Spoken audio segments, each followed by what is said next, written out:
The May 17th, 2023 meeting of the Monroe County Compensation Policy Commission will now come to order. Will the clerk please call the roll? Mr. Britton. Present. Britton is present. Mr. Danielle. Present. Danielle is present. Mr. Allen. Present. Gallagher is present. Liz Lyman Phillips is absent. Mr. Mountain. Present. Is present. Moyle. Present. Moyle is present, and Ms. Whitfield. Present. Ms. Whitfield is present.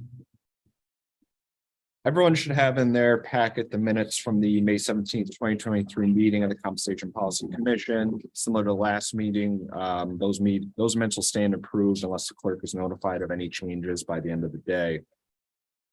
Our next item on the agenda is discussion on member draft reports.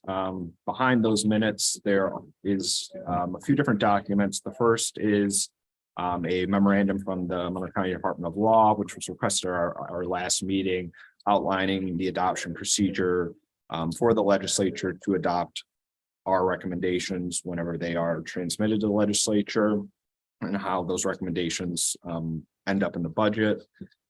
Second is a memorandum I sent to all commission members on May 22 with, I believe there are 4 policy proposals that would be could be acted upon by this commission in addition to the salary recommendations that we would be setting forth.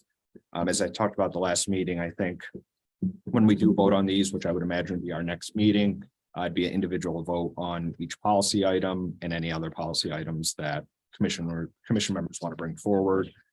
Then following that is a draft kind of the report itself, outlining principles, organizational structure, recommendations, findings, and different levels of analysis that were conducted.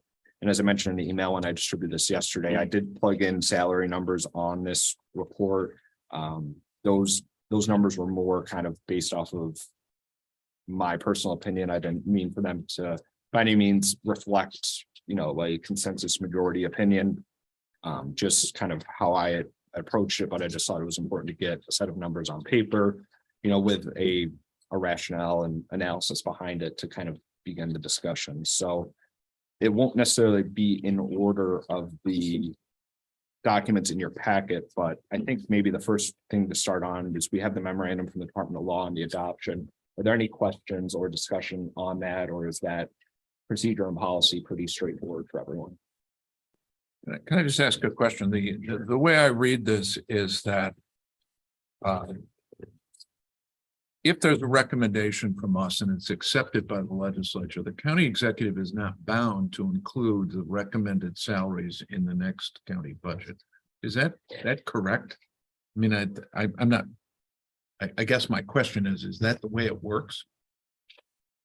I'm going to put a bit of a finer point on it. The first proposed budget is drafted by the county executive. Get it?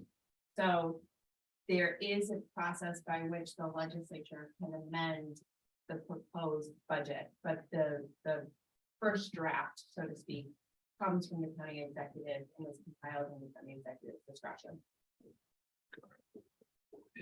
I guess my only point is, and I'm not going to fight over what the charter says or what it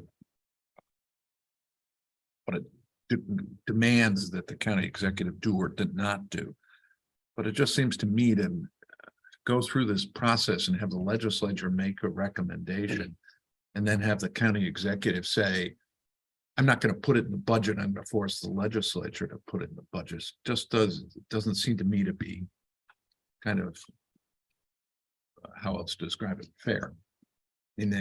And my point is this: there's a political process that goes with this, and the legislature sticks its, for want of a better terms, I'm a couple former members here, sticks its neck out and says, here's the recommendation we're willing to go with, and then the county executive can say, I'm not going to do it. I just.